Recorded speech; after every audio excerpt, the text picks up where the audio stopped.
zany dia amin'ny district Ambatoboeny misaotra ny président Rajoelina izay tsy nandany fangatana ny fataterana ny tsenamora eto amin'ny district. Dia amin'ny jour somatsara zao nanomboka androany fanokafana tsenamora eto vary, menaka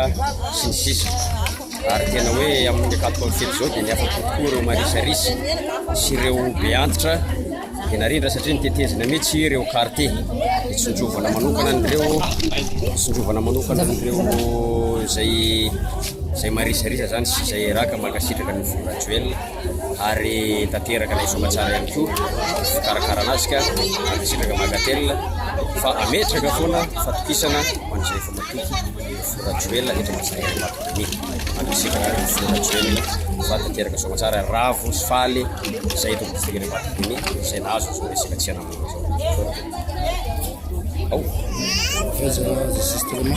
zao.